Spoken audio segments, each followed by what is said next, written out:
we are going into appreciating fiction, page 21, point of view. Point of view is, we've got three types of point of view: first person point of view, second person point of view, and third person point of view. Now, we will just understand what is this point of view. We are on, you can see that on the fifth line. Point of view is the vantage point from which a narrative is related. So, from where this narrative is related, or is written, that is the point of view. In more simple terms, point of view is the eye through which a story is presented. Writers across the globe have developed various ways to present their stories. The most widely used modes are the first person point of view and the third person point of view. So we will try to see both points of view. We'll be seeing all 3 points of view, but at the same time, what is this point of view? The point of view is the vantage point from which a narrative is related. So how the author relates this. It is also known as the eye through which a story is presented. So in what form the writer presents it? Is it a first person point of view, or is it a third person point of view, that we will, or a second person point of view? We will discuss that. So the I, when you say it is I, it is usually the first person point of view. Or suppose the author says, or the writer says, he, she, they. This would be the third person point of view. And if it is you, you, it will be the second person point of view. So this is the initial introduction to points of view. When the author writes as I, it will usually be the first person point of view. When the author writes with he, she, or they, it will be the third person point of view. And if you is used, you, it will be the second person point of view. So we will have a look into all this. We will have a look into the first person point of view first. So in a narrative told from the first person point of view, the narrator refers to himself or herself as I. The first person narrator can either be a mere witness of the action, it can be a major or minor character in the story. And let's have an example. This example is taken from the concluding chapter in Jane Eyre.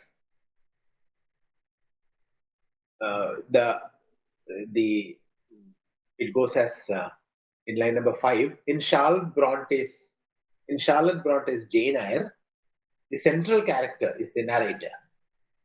In most of the first person narratives, the central character is the narrator. The first person point of view has the advantage of immediacy and directness. It invites the reader to engage with the speaker, who usually relates his or her first-hand experience. So it is a sort of first-hand experience that is related to the other person. Look at this. This is how the concluding chapter in Jane Eyre begins. Reader, I married him. A quiet wedding we had.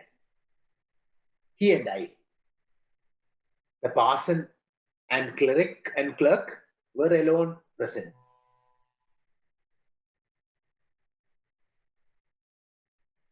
But Mary was cooking dinner and John cleaning the knives. And I said, Mary, I've been married to Mr. Rochester this morning. So you see, this is the first person narrative, talking directly to the reader. Reader, I married him. A quiet wedding we had. He and I, the parson and the clerk, were alone present. So there was only the priest and the office, the attendant, or he's usually called the sexton, or the clerk in the church. So only they were present, a quiet wedding we had. When we got back from church, I went to the kitchen of the manor house where Mary was cooking dinner and John cleaning the knives. And I said, Mary, I've been married to Mr. Rochester this morning. So this is straight. This is a first person point of view. We go to the first paragraph once again towards the end. This first person narrator recounts events as he or she experiences, remembers, or hears about them. And that's what I read to you now. I hope you have understood that. We will go into certain drawbacks also. The first person point of view sometimes has certain drawbacks. In this mode of narration, the narrating character's limited knowledge and understanding shape the narrative. For example, if the first narrator person is a child, suppose in this particular example, Jane Eyre is talking, Charlotte Bronte is talking to us. That's okay. But suppose the writer is a child, then or if that child is afflicted by something, let's say the child is afflicted by a disease or something like that, then he or she cannot convincingly present a situation with the depth or subtlety of a more sophisticated or better balanced speaker. So if that child is maybe is afflicted or has a particular sickness or something like that, then it will be very difficult for the child to have a worldview, a greater knowledge. For example, you see, if you look into yourselves also, if you look at the point when you were children, when you were studying in school, see, you had a finite sense of knowledge. Now I'm sure that your knowledge would have increased a lot, and as you grow, as you study,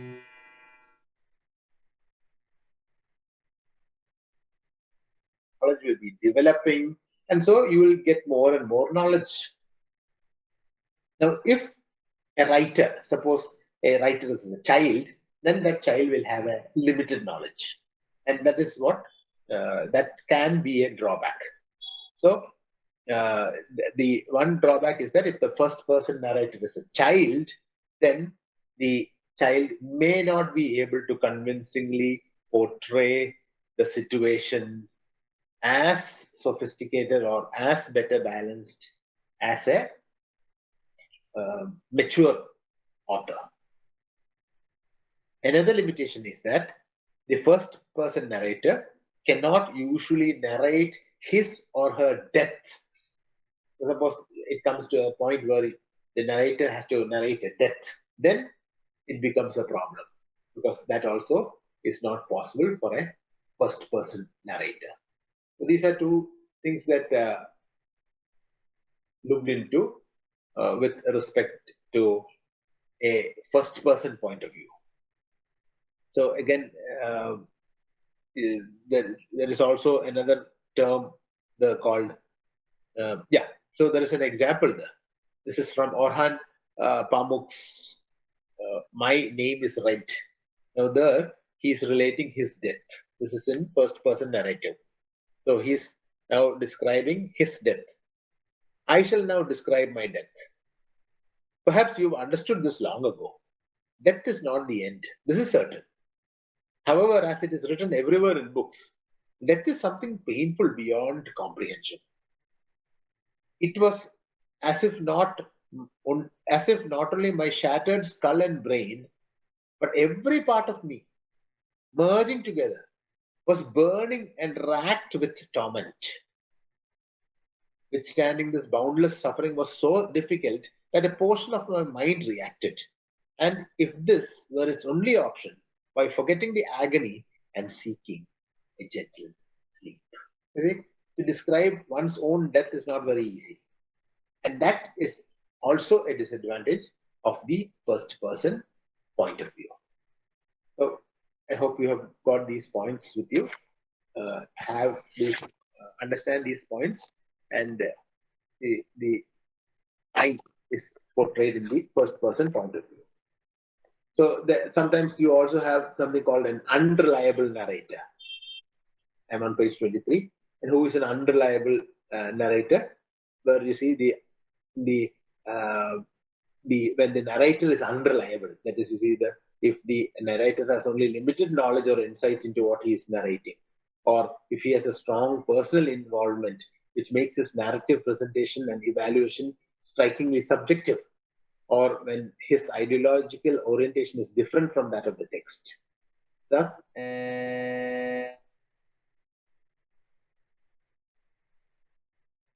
so you also have these the meaning of what you call unreliable narrator. That is, if he has only limited knowledge of a particular item.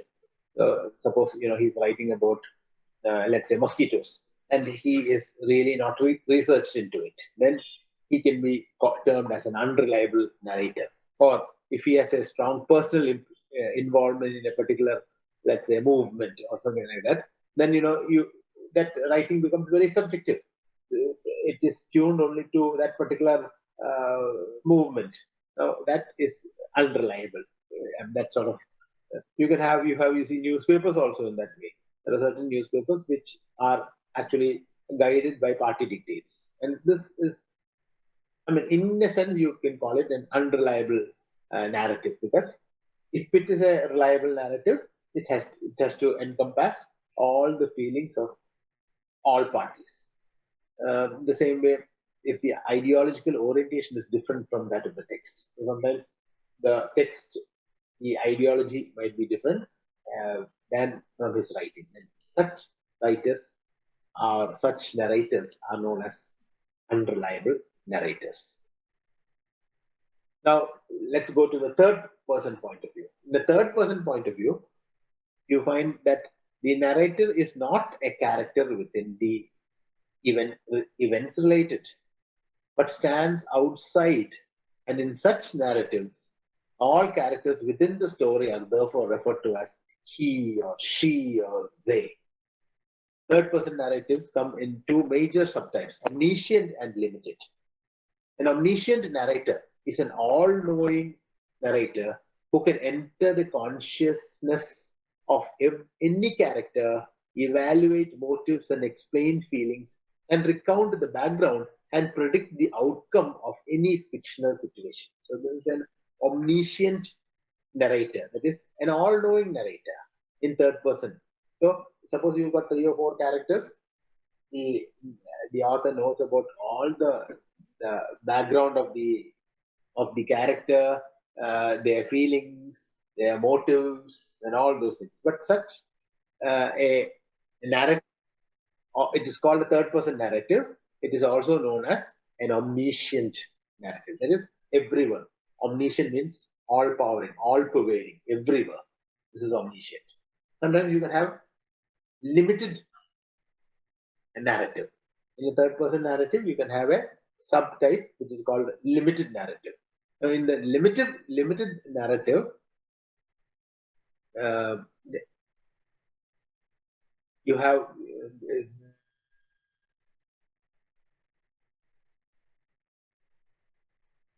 capable of describing events. An omniscient narrator who offers philosophical or moral commentary on the characters depicts is called an intrusive narrator. So there's one also in between that's called intrusive narrator. That is somebody who gives too much description about a particular item. That is called an intrusive. That is, he's sort of interfering, or he's sort of adding extra points which are really not needed. Such narrators are called intrusive narrator. The great realist novel of the 19th century frequently used this narrative device. The narrator of William Makepeace Thackeray's Vanity Fair is an omniscient, intrusive narrator. There are unintrusive, omniscient narrators too. They make no comments or or judgments regarding characters or events. So there are omniscient, that is all powerful, all evading, knowing everything. There are limited. Limited would be maybe out of 4 characters, only 2 characters would be detailed. The rest would be general in nature. Then you have intrusive narrator, where you talk more about a particular, maybe you offer more philosophical ideas or more moral commentaries than what is required, and that is called an intrusive narrator. Then you also have what you call an unintrusive narrator, where you don't comment too much about the character. It's called an unintrusive omniscient narrator. So, in the third person limited point of view, the narrator recounts the story through the eyes of a single character. Thus, the narrator restricts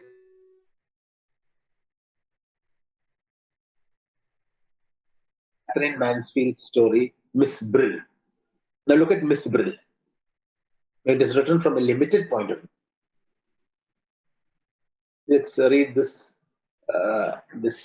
account by Catherine Mansfield in the story Miss Brill. She thought of the old invalid gentleman to whom she read the newspaper 4 afternoons a week while he slept in the garden. She had got quite used to the frail head on the cotton pillow, the hollowed eyes, the open mouth, and the high-pinched nose.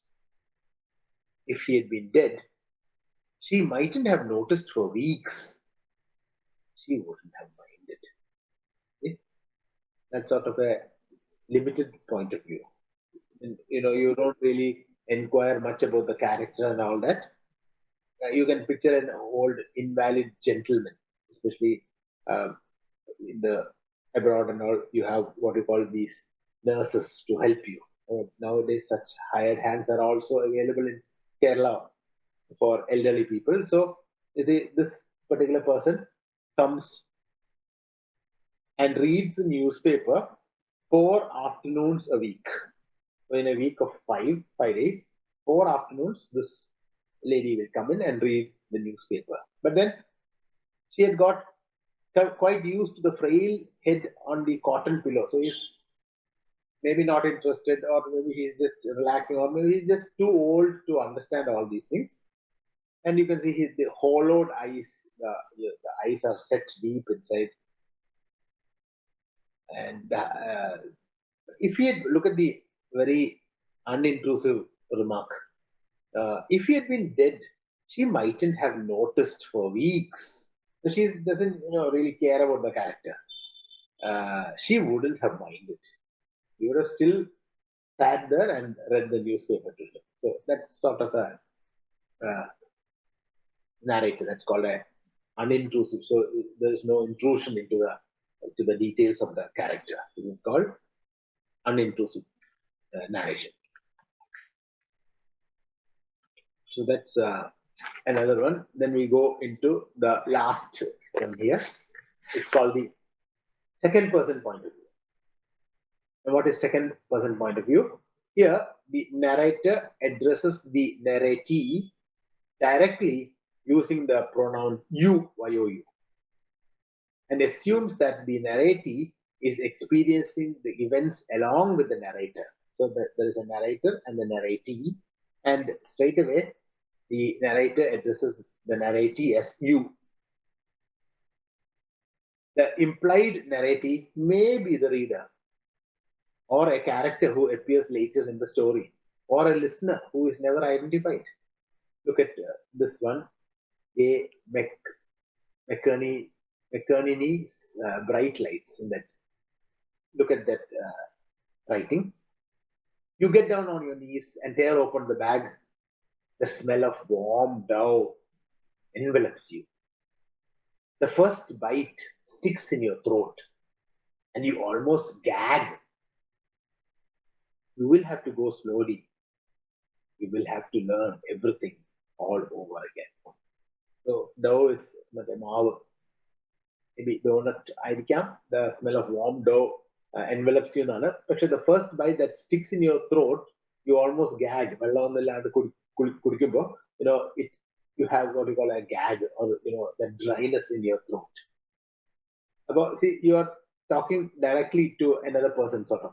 You get down on your knees and tear open the bag. The smell of the first bite sticks in, and you almost gag. You will have to go slowly. You will have to learn everything all over again. So basically, talking to somebody. So the narrator is talking to someone. That someone may be you, maybe the reader, maybe a listener, or maybe someone who appears in the story at a later point. So this is called the second person point of view. One more opening that you must have a look into is Italo Calvinos. The name of the book is If on a Winter's Night a Traveler. Here, Calvino uses this form to involve the reader into the fabrication of the narrative itself. So Calvino opens the novel like this. You are about to begin reading Italo Calvino's new novel, If on a Winter's Night a Traveler. Relax, concentrate. You see, straight away, it is addressed to the reader. Here, the reader is you. Not surprisingly, the use of the second person point of view is relatively rare. This mode of narration has the immediacy